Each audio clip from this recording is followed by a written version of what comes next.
যাদের অর্থনৈতিক ক্ষেত্রে চূড়ান্ত প্রবলেম চলছে, অথবা যদি আপনার মার্কেটে প্রচণ্ড পরিমাণে লোন হয়ে গিয়ে থাকে, তাহলে আজকের এই ভিডিওটাতে আমি যে রেমেডিটা আপনাকে দেবো, যে টোটকাটা আমি আপনাকে দেবো, সেটা কিন্তু আপনার জন্য 100% অ্যাপ্লিকেবল হবে। এবং এই টোটকাটা করলে কিন্তু দেখবেন আপনার অর্থনৈতিক ক্ষেত্রে যত খারাপ প্রবলেম থাকুক না কেন, সেই জায়গাটা কিন্তু আস্তে আস্তে আস্তে আস্তে সলভ হতে পারে।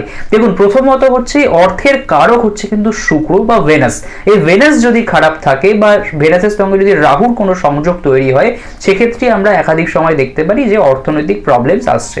সেক্ষেত্রে শুক্রের জন্যে আপনারা প্রতি শুক্রবার দিন আপনার বাড়ির আশেপাশে থাকা যে কোনো শ্রীকৃষ্ণের মন্দির বা রাধাকৃষ্ণের মন্দিরে আপনি যান, এবং সেখানে গিয়ে আপনি যেটা করবেন সেটা হচ্ছে 21টা তুলসী পাতা এবং 21টা পদ্ম ফুল আপনি শ্রীকৃষ্ণের মন্দিরে দান করবেন। দেখবেন এই রেমেডিটা যদি আপনি 4 সপ্তাহ কন্টিনিউ করেন, 4 সপ্তাহের পর থেকে অর্থনৈতিক যে নেগেটিভ ইম্প্যাক্ট বা অর্থনৈতিক যে প্রবলেমগুলো আপনার লাইফে যেগুলো চলছিল, দেখবেন সেগুলো কিন্তু আস্তে আস্তে আস্তে আস্তে কমে এসছে।